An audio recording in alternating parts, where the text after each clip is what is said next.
Good afternoon, everybody, and welcome to this training session. And good morning to those who joined from the US, like our trainer today.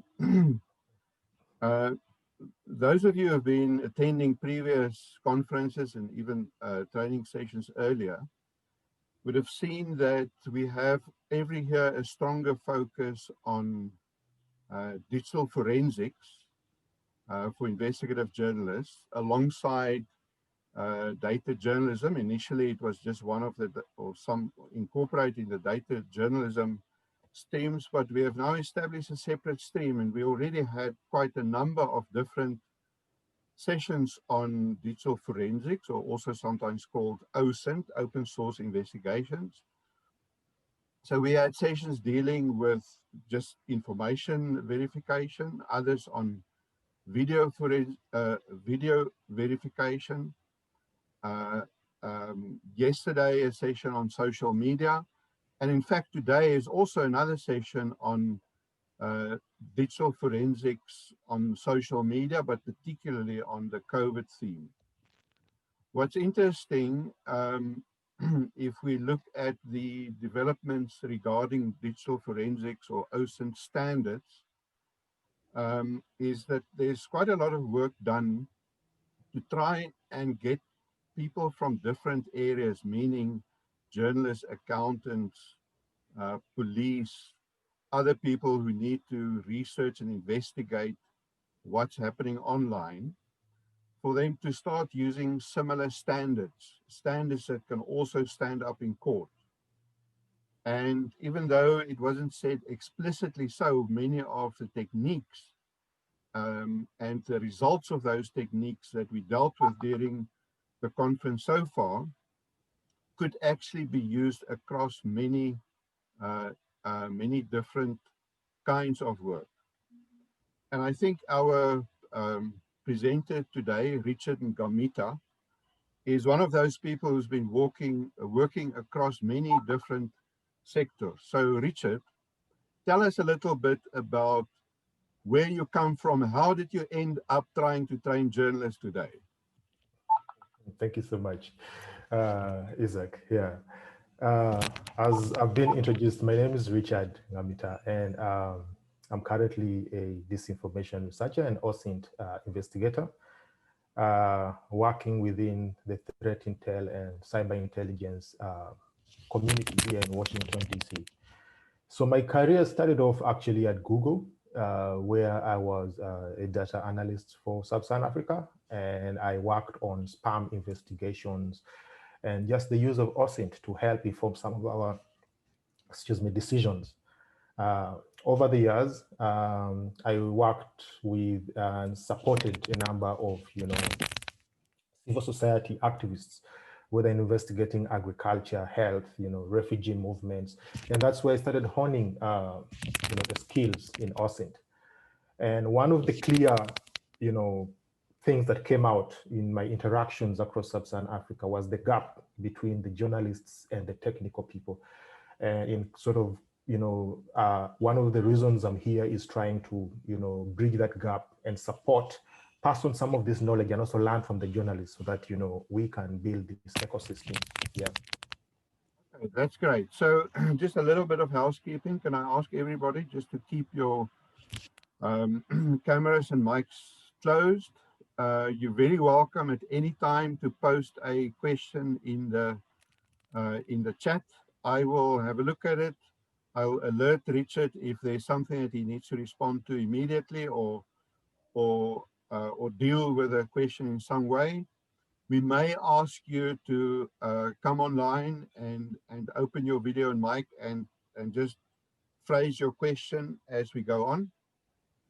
So let's get started. Richard, it's all yours. Thank you, sir. I will share my screen right now.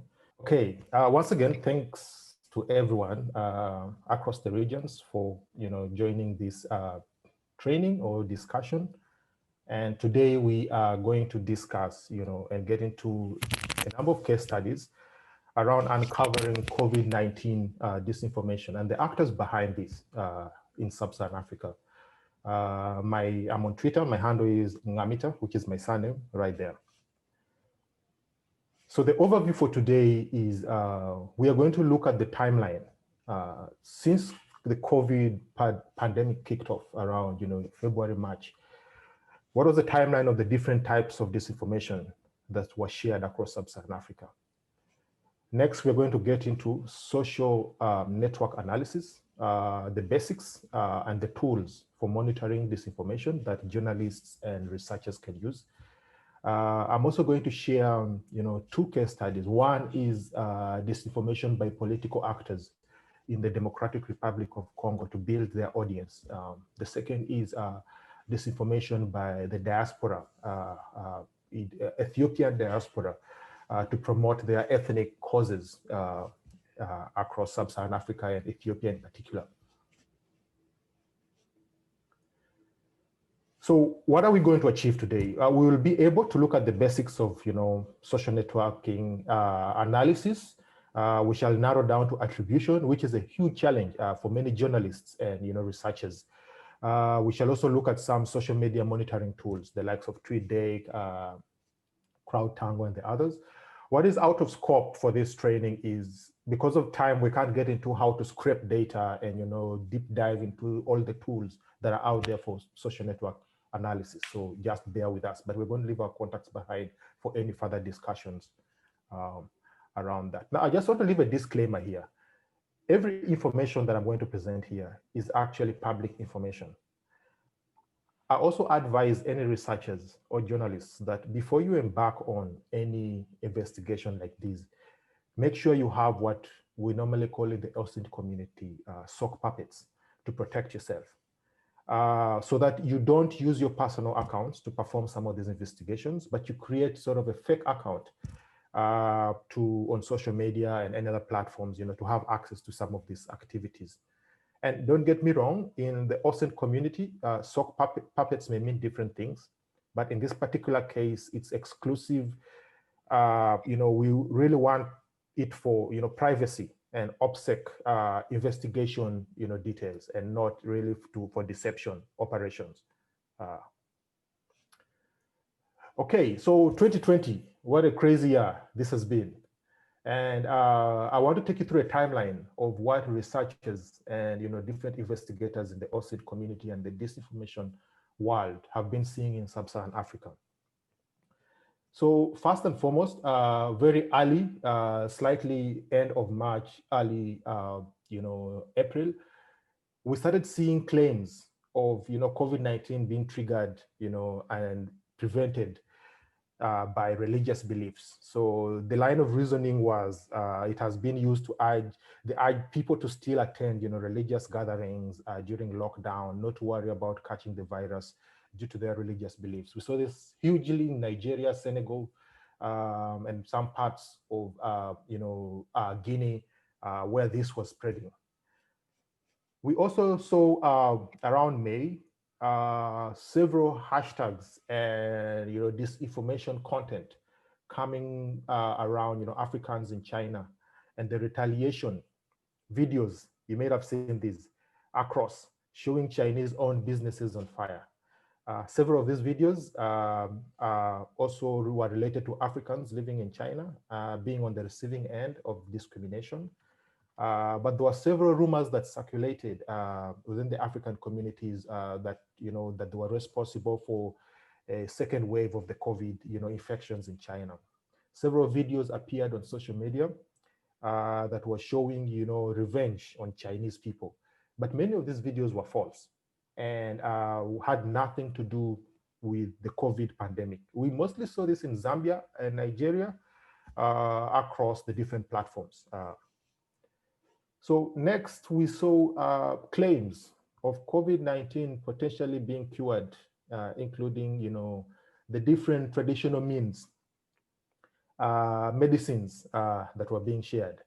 There were several baseless conspiracies around revolving, for example, Madagascar's president, André Rajoelina, the unapproved herbal tonic and the COVID organics, which were spreading across, and also the rumors around the amounts of money that the World Health Organization were planning to secretly pay him so that they poison the drink And many of those, we mostly saw this in Angola and DR Congo, where it started evolving from, and started spreading across the different other African countries. Next was claims of heads of state dying. As you may know, several African presidents are over the age of 70 and really susceptible to COVID-19. And these claims could easily be believed, especially for the likes of Paul Biya, who is the president of Cameroon. And there have been several claims about also key ministers and government, government officials across the region. And this was also seen, across the region itself. Next, we had, claims around several human rights violations and ethnic group targeting. We especially saw this in the Tigray region of Ethiopia and some parts of the Oromo communities. And the type of content that was spreading was actually out of context imagery. So they would get a picture of someone getting killed and they would claim, hey, the government or this particular group is performed this because they didn't want the specific ethnic group to come to their region. And that actually was spreading very highly across the region. Next, we also saw, just one step behind, we also saw a number of claims that African leaders had exposed Bill Gates. This was especially in Ghana with Nana Akufo-Addo, who is the president of Ghana. And the message made various unsubstantiated claims about the origins of the virus, including widely shared false notion that the pandemic was planned. And that's why they called it actually the plandemic, not the pandemic. It featured claims about mandatory vaccinations and involvement of Bill Gates in manipulating a number of the vaccines, and this was spread across actually not only sub-Saharan Africa, but we saw this also in Europe, Asia, and some parts of North America. So as you can see, there were several forms of disinformation, whether in East Africa with being driven by offline, then came online. Whether in Madagascar, in Kenya, we had the governor of Nairobi, Mike Sonko, who talked about a specific alcoholic drink that could cure or ban the COVID-19. We had the Muslims in West Africa. We had the South Sudanese president and his whole team cabinet wearing a specific badge that would actually shut the virus out. We had claims of the richest man, Jeff Bezos, sending strong message to Africans, and so on and so forth. Several other claims that we saw across the continent. Now, this is so much information, and as an investigator or a journalist, the question is, where do I start from?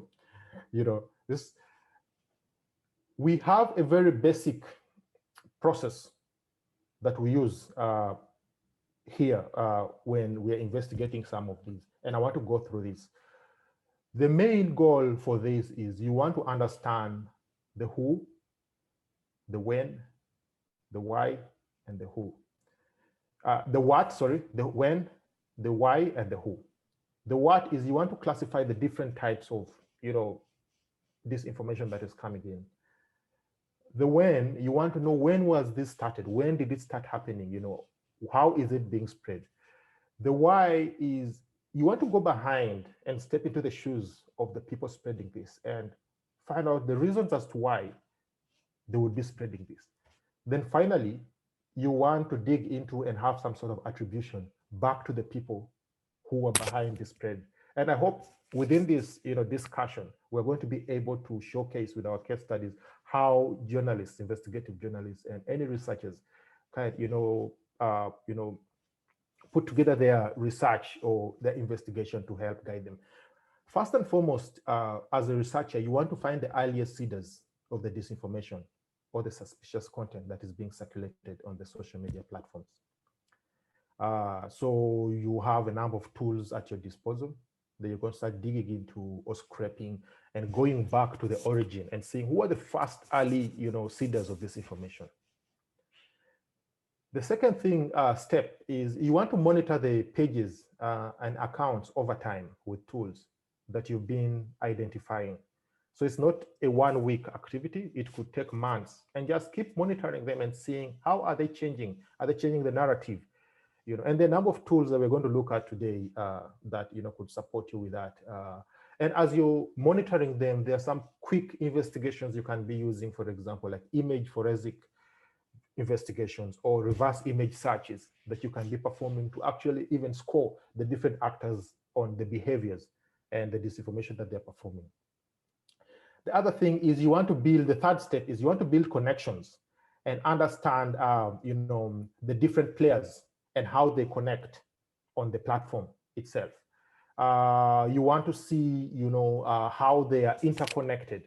And this is where social network, graphs come in, and the analysis itself. You can understand that, then it helps you, build a story on how the different pieces are connected together. The other part of that is you want to carve out actually the different variations and the similarities of the content itself. Finally is attribution, because without attribution, you can't get to the root cause and understand, why were they really doing this, and who are these people, who are behind this. And I hope, in our discussion today, you'll be able to take a thing or two with you. So before we get started into the tools, I want to show you a theoretical and a manual process of graph theory and how to perform social network analysis when researching any disinformation, but here specifically COVID-19 disinformation. This is the theoretical part as we move to the tools part. So let's say you had all that information, you have all these pages coming in and people are claiming, that COVID-19, was started by Bill Gates, and you want to find out who are the first seeders of this information. And theoretically, I'm using a hashtag that was investigated recently called Shatshi, that started in DR Congo, but we're going to get into that detail later. So in this page here, if I'm to roll over my mouse here, you can see that as a researcher, I start off with collecting specific personal accounts. This could be Twitter accounts that are spreading this information. I would also start collecting, the specific media houses or, news entities that are sort of retweeting or resharing or reposting the same information. I want to see the different causes that have been created and are pushing that information. I want to see other organizations that have picked that up also and are pushing that same information. Now, that takes me to this sort of, huge pile. I have pages, accounts, activist causes and, news media house pages and everything that are pushing that same content. And when I have all that bundled together, and how would I get that? Normally scraping the data or just even manually collecting it and, tagging the handles and the page names and the different locations of this information is very helpful in a central location.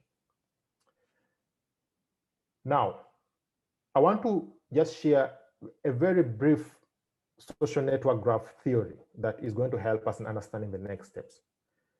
Think of every, let's say, Twitter account or Facebook page or Instagram as what we call an actor or a node or a vertex. And this refers to the individual that can form relationships. Don't get into the technical side of this, just think about that way. Now, these individuals have connections. An example is, it could be undirected or it could be directed. The relationships is what they call ties. For example, if I retweet, let's say, the Nation Media in Kenya, my tie with the Nation Media is I retweeted it. So that's the connection that I have with them. If I'm admin on a Facebook page, my tie with that page is that I'm the admin, and that's the connection. And this is the kind of connection you want to start building theoretically.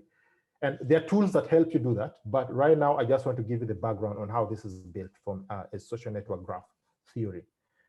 Ties are also called edges. They describe a particular or specific relationship between two actors on a specific platform or a network. The other thing you want to do is you want to start specifying the degree. The degree basically means, if I can look at my screen here, the degree basically means, how many nodes or actors that we mentioned earlier that the current node connects to. So let's say the degree of a node and its connection to the other. So let's take an example. The degree of this node is 1. So basically it's connected to 1. And you can divide this into in degree or out degree. How many in degree means how many directed edges are pointing towards it. And out degree means how many edge points away from it. And this is very helpful when you're building this network graph. I don't want to get into the details and the technical side of this, but as investigative journalists, it's going to be important that you understand this before we move on. These are the different connections that you want to specify or start carving out when you're investigating some of these, whether it's Facebook pages or Twitter accounts that you've started collecting. Now, I will share an example, a very simple example here of just trying to get rid of my mouses. Just a simple example here of a scraped Twitter, hashtag, and how it would look like. You have, comments, retweets, likes, and all these are already specified for you when you scrape the data. So you have all those connections, but manually, you want to know which page is resharing what. You want to know who is tweeting what. You want to know who are the co-admins on a group. You want to know which people comment fast or comment quickly or frequently comment across the different pages or the different, Twitter posts themselves. And this is very important information. When you have this, the next step is you build the connections across all the data points that we had, the different nodes that we talked about. So you make the connections and know that page A posts, and we have item CD that are always commenting. We know that user account, this X always posts, and we have other accounts or Twitter handles, CDW always retweeting. And you want to make all those connections to help you start building, a story across the network graph on exactly what is happening. This takes time, but luckily we have tools that can already do this for you. And you don't really need to do this manually across the platforms themselves. Next, when you have that, you have so much information, but now you want to start carving out what is important to you and what is less important. And this is the point where you're trying to look at the influence. Which pages are more influential? Which Twitter accounts are more influential across?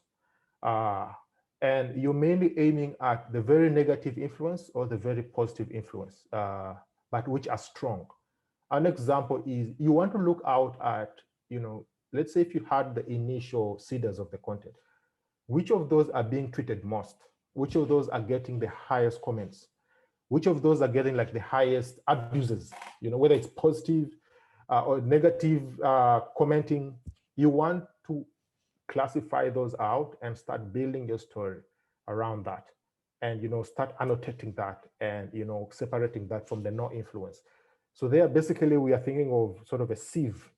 You have a sieve that you're working with to start, building your story. Next is you're going to dive into some sort of scoring system, whereby if a particular, page or Twitter account has more connections, has more shares or more retweets, has more comments, you're going to start scoring those. And actually, there are tools that help us do this in the network graph development or network analysis. And that's why you'll see a number of the nodes swelling out. And that's a good indicator that this is a very influential node, as you can see. It starts indicating for you that this is a very influential node because of the connections, whether it's the number of retweets or the number of comments. The other thing is you're going to start seeing what we call clusters. For example, if you look at this here, you're going to start seeing very close, groups of clusters. Let's say A, B, and C command a group, a Facebook group, W. You will notice that the nodes A, B, and C will be very close to page or to the group itself, W. So, and that's how you want to start building your case, and it will automatically start creating the clusters of the different activities. And this is used in different ways, whether it's in fraud analysis, or whether it's investigating dangerous organizations or anything like that. It's very important that you start understanding the different clusters. You start seeing clusters of countries, pages that, or groups, or Twitter handles that were created, let's say in DR Congo, or clusters of French speaking versus English speaking around that content itself. This will start automatically getting created across your network. Now, the next step is you will have sort of a complete network graph like this. And this is where you start, interpreting your graph. And I want to take some time on this because it's going to help us understand what's coming forward. The first thing is, if you look at actors A, actors don't really have strong connections. If this was a Twitter, let's say, account, or this was a group, then we would say maybe these are the only admins who are associated to this group, theoretically, like that. If you look at B, just let me have a look at my screen. If you look at actor B here, actor B is not really central to the network. We could actually do without actor B in this network because not central to any of the activities, is at the end of everything. The other thing is you want to look at the clusters that I've been talking about. So if you look at like cluster C, so my screen, I have another screen here, is you want to start identifying some of these clusters like C, and this would be interesting. You will notice things like cluster C, these are tweets or fake accounts that are tweeting together, tweeting at the same time, or tweeting the same content across. And these are very interesting, and that's how you can narrow down on this group of actors themselves. The other important thing to do in identifying your network graph is you will need to start developing what we call fault lines or separation of clusters. If you look at D, this fault line D, the separation shows us that, this particular cluster E is at the center of the whole of this network. Literally, if we could cut out E or take it out of this, it could separate two huge clusters that we have. And that's very important to understand and start narrowing down on, the centrality of, the actors who are behind this. And it helps you, in that interpretation along the way. Now, this is, for the first time, viewers of this can be confusing. And I hope, you can go back and try to read more about this. But I don't think you should worry much about this because luckily we have tools that can help us work with this and dive into, such things much better. Several tools are out there for tracking Twitter. There are many more, but I always love using TweetDeck. I find it very easy. It's been around for some time. Monitoring keywords and hashtags and all that. TweetDeck is super, super important. For Facebook tracking, as researchers, we normally use CrowdTangle, very similar to TweetDeck. A number of things you can do, separate by the content types, by the different groups or different family of apps and services that the group at Facebook has. You can set up notifications sending you through email or different platforms. As you're performing your investigation, the number of activities that you'll keep doing, like debunking images and verifying images, and see an image and their claims it's doing ABC, and you want to find out the truth, We have a number of reverse image search tools, and specifically, I love the specific RevEye. RevEye is not really a tool, but it's a browser add-on that you can have. Before you get into any investigation, you definitely need to scrape your data and perform what we call collections. And whether it's, Twitter or different platforms, there are different ways out there that the OSINT community has. And this is out of, scope for this discussion itself, because it can get a little technical. But I'm also going to show you easier ways to get little samples of data that can help you start off an investigation. I love using Python, which is a programming language. A number of people have used R, and it depends on exactly what works for you. For social network analysis and the visualizations that I've just shown you right now, and if you want to build it from where we started from, getting the data to creating, the different clusters and the centrality and all that, and understanding the different variations. I always love using Maltego, but for this presentation, we're going to look at Gephi. Maltego is a little more advanced, and we as researchers normally use this for more wider investigations, whether it's dangerous organization investigations or deep threat intelligence investigations. But for this, we definitely would recommend the likes of Gephi, which is really good. It gives you some really good interactions across the different activities. Okay, so quickly, I want to show you a number of ways we start this. One quick thing we normally see, I hope you can still see my screen, is we normally use is Google Trends. For example, if you look at very early in 2020, there were several claims of how COVID-19 was being spread due to the 5G networks. And as researchers, when we know that whenever users hear information or get information, they always come back to platforms like Google and search for them. And that's where keyword pairs for us as researchers and investigators is very important. As data analysts, is very important to understand this keyword pairs. If you look at, for example, the keyword pair, let's say COVID, as I have it there, and I can add 5G right there. And let me narrow down to a country like South Africa, where we saw a lot of this disinformation. Now, don't get me wrong, correlation, as we always say, does not, in fact, causation. But it's very interesting to see that, as soon as the searches for, COVID were also increasing, we also started seeing an increase in the search for 5G. And for us, this is a very good indicator of what people are seeing and listening to, and areas as, investigative people, whether researchers or, journalists, to start looking at.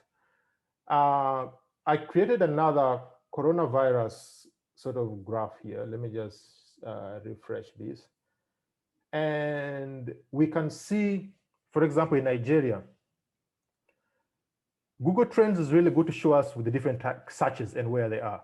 We see that most of the searches actually for COVID or coronavirus were mostly in the northern states of Nigeria themselves. And if we go further and we want to see the rising or the most top searches related to that, or we can see that the likes of, did Ronaldo have coronavirus or coronavirus Ronaldo news? Because of the love of soccer and some of the news that people are getting, they are noticing you can see an increase in the searches for coronavirus and Ronaldo. One thing that we've learned as researchers is this is a very ripe place to start. Disinformation actors use this information to ride on the fame of any activity that is going on. So definitely, if you start investigating, you're going to find lots of COVID-19 disinformation tactics and content around Ronaldo and coronavirus. We can also see the timeline on how this started and how it kept on increasing. So over the months down there, and the different search interests in the past week, the likes of, whether it's face masks, hand sanitizer, and the others. In the next week, definitely such things are going to change because of, the likes of the activities that are currently happening. But this is one way we normally start. The other way, the other tool, again, TweetDeck and CrowdTango. We find these tools very important for us for monitoring specific hashtags. An example on Twitter is we love using that specific TweetDeck. An example is when we're monitoring the Shachi hashtag. So it's as evil. Let me zoom in just to make sure that you can see my screen.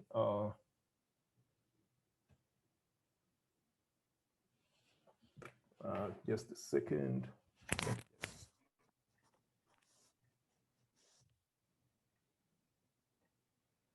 Okay, I hope this is better. So let's say I want to add a specific hashtag like Shachi. I would come and create it right here. Let me move it to the right, I think. I'll go and do that. Yeah, right here. You can see that I have this specific hashtag and I can keep monitoring this over the months. And if I want to go way back to, who are the first seeders of this hashtag? Luckily with this, I have different parameters I can choose from. Let me zoom in better, maybe. Want everyone to see that. And, I have a date range. So let's say I want to go way back to 2019, let's say October 2019 first. From this, you can see that I have, the different seeders of this information here. And I know from 2019 who are the first people who started sharing this information. Now, let's say I want specifically this coming from Congo, but also want the French. I have an opportunity to set, the location here, the lat-long details, latitude and longitude details. If I know specific tweet authors, I can add them here. But one interesting parameter that we normally use is we want to see, the engagement on this particular hashtag. Let me say anyone who got at least 50 likes. From this, you can specifically see that there is this specific actor here that came up to our interest called Honore Movola. And he was actually sharing, for those who don't speak French, I can quickly translate this here to English. Stylish new social housing at Shachi camps. Political will, Fatshi reassures. And if you look closely, these images, you're really not sure if this is Congo. Now, this takes me, I'm going to come back to CrowdTango and the others. This takes me to another tool that we normally use, and that is the, the browser add-on that I talked about that we find always helpful. The browser add-on is called RevI. I always use RevI. Let me just maybe turn it on here. Yes, 3.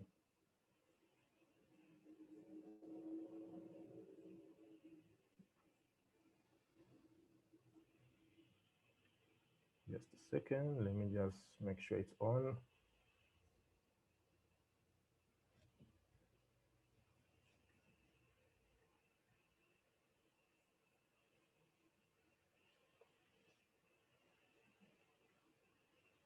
Okay, let me just zoom back in. I'm not sure why I can't see the RevI.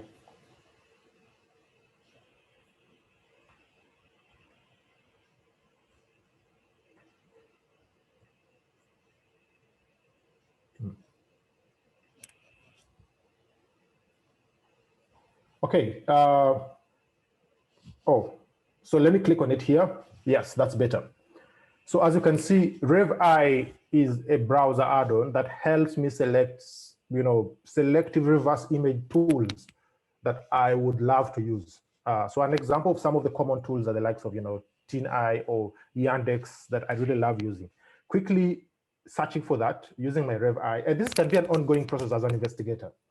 You can quickly see that, this specific building or housing didn't really originate from DRC.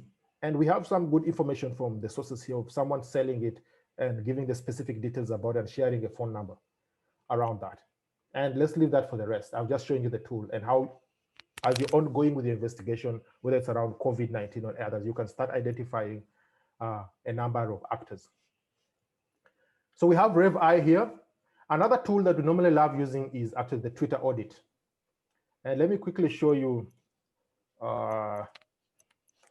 Twitter. It should just a time alert that we have about 15 minutes left, right? Okay. Okay, so there are a number of other tools like, thanks, Twitter audit and the others that you can use around there. Let me go straight. Another tool that you can use is the likes of, TruthNest that you can dive into. We use TruthNest to look at, for example, the Ethiopian diaspora time zones. They were tweeting, claiming that they were in Ethiopia, but from the time zone, frequency itself, we could tell that they were not in Ethiopia, but they were in the diaspora. Let me go straight into, so we also have Gephi and Maltego as the main tools. Let me go straight into, the case study itself. Step one, investigators started seeing several COVID-19 disinformation pages that were picking up on Facebook and several tweets that were coming on Twitter. They noticed very clear and common name patterns in some of these pages.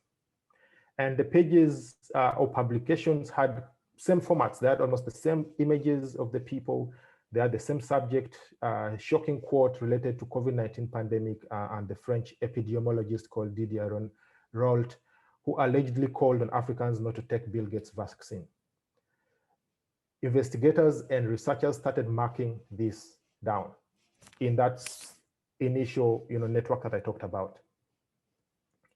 Next, one thing I want to say is disinformation actors are lazy. They will always try to use the same images. They'll try to repost the same content. I just want to leave that here so that you know. Next, researchers monitored the page or the pages across.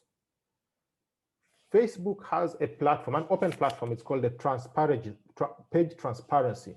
And what they kept on noticing was, most of these pages that initially started off as Grass, De Verite, and the others that were sharing the specific COVID-19 disinformation had actually changed their page names now. Yeah, and they were calling themselves something else. As researchers, as you keep track of pages and even keeping the histories of these different pages, make sure that you start noticing some of these wee or minor changes across. And this was very important for the researchers to start seeing. Many of the pages initially ran COVID-19 disinformation in DR Congo, but later rebranded and pivoted into pro-political content and hashtags. They started seeing the likes of RDC hashtag or the likes of Shatshi hashtag started popping up across, and some of them were being renamed into some political wings. The other thing as researchers is researchers looked at different platforms. They noticed that the pages that started off on Facebook had started using the same hashtags actually on Twitter also.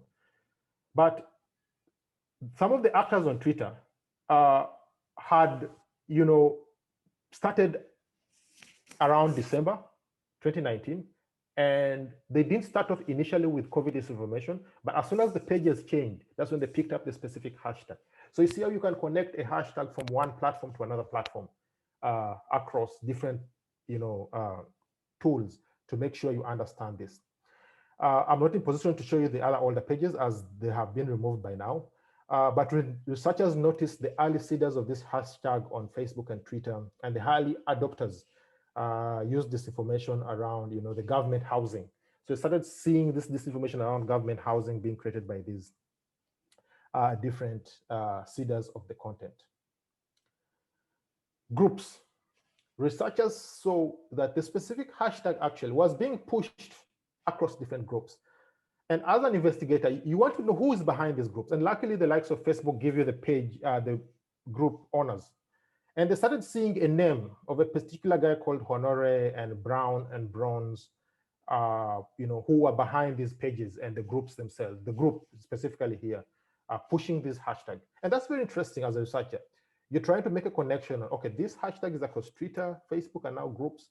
And who are the owners of the initiators of these groups that could help me sort of start driving and building, this story.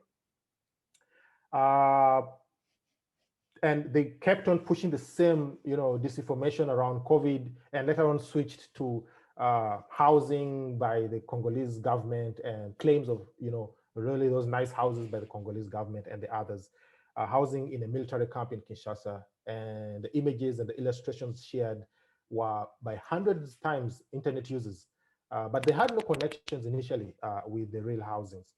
Now, later on, we're going to show you from a number of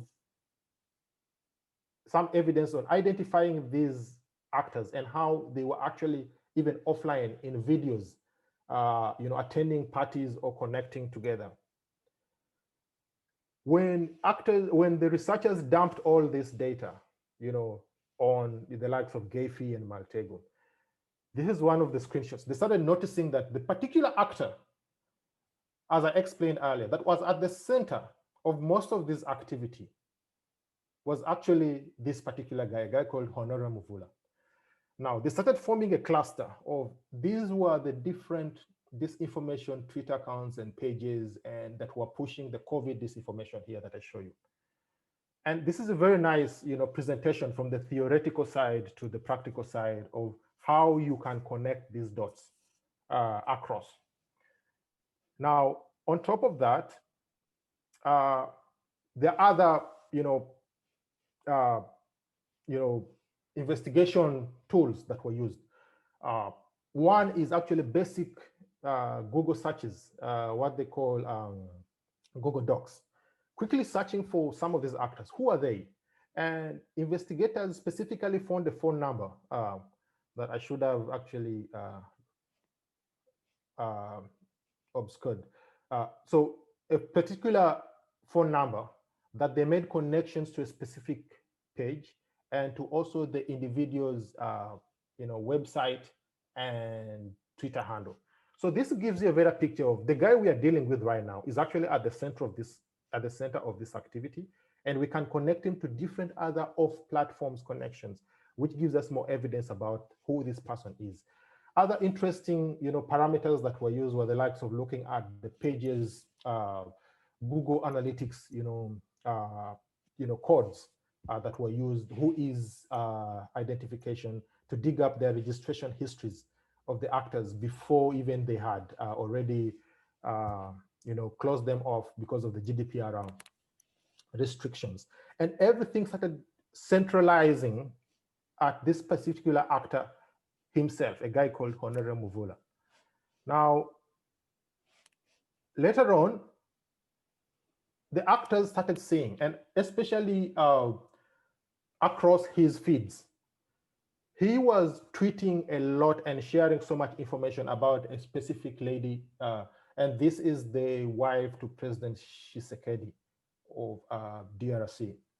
And they can see videos, investigators pulled up videos of him talking. Actually, this is one of the videos where he's speaking to her directly, and also pulled up different pages of where he and the other actors that were identified were operating together in, pushing more disinformation and trying to build a case for his, political stature in the country itself. And as an investigator, these are very good data points that keep on building a story and a case that you're looking at. In addition, the question is, why was he doing this? Investigators also found another video on the platform that was specifically him and the president actually working together in one of the videos. And this is shown here. Why was he doing this? Apparently, Honore Muvula is the founder of a political wing called Forces des Patriotes, if I'm saying it right in French. And around November is when he was planning to launch his party. And I think from the investigation itself, they needed sort of an online presence. And by starting off with COVID disinformation over the time, they were building an audience. And the reason why they had to switch now to the political, narratives and rebranding of their pages and everything was just now they had already built an audience, and they dived into, the disinformation itself first, so that they could build an audience next. He's still on several other platforms, but that is what, at the end of the day, how investigators built the story to, the current status. Now, I want to get into. So, Richard, we have about 5 minutes for this, eh? Let's leave that for questions now. I think let me take questions. Yeah. No, I haven't seen any question posted, so I think you can get going. If there's any questions, I'll interrupt you, but see if you can wrap in the next 5 minutes. Okay. So let me wrap quickly here. So there are different tools that can be used across the platforms. And I want to just quickly show you the likes of Gephi, if there's no question yet. If I could kickstart my Gephi here.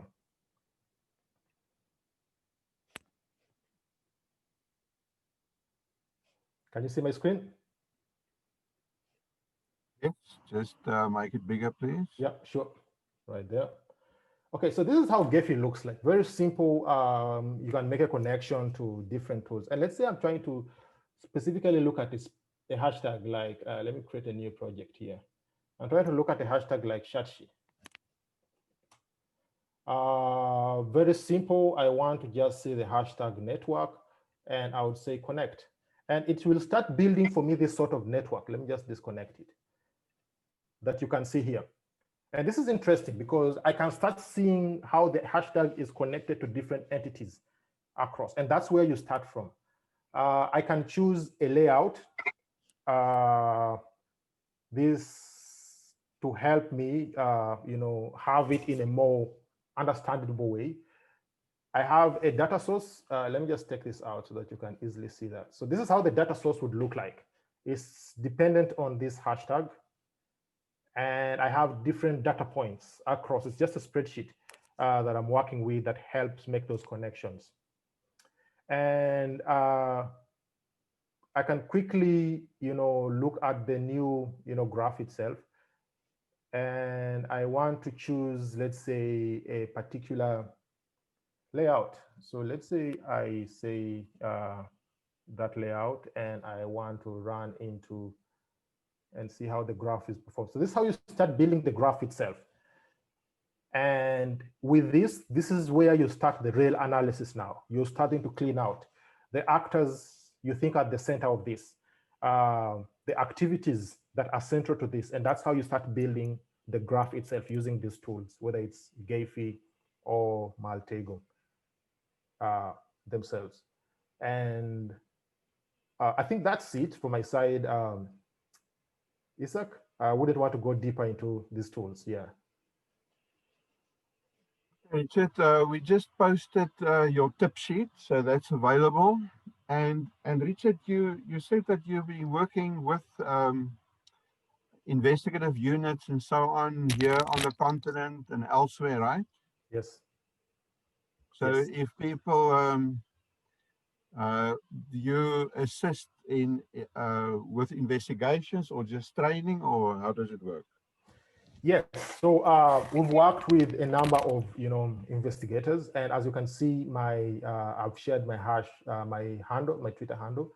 Would love to take this further, and whether it's media houses or different individuals, definitely open to discussions on how we can support you in understanding the details and the investigation processes themselves. Yeah. So Richard, thank you very much. We hope to see more of you, but even more of the kind of tools and techniques used by different newsrooms. And thank you, everybody. Until later or tomorrow.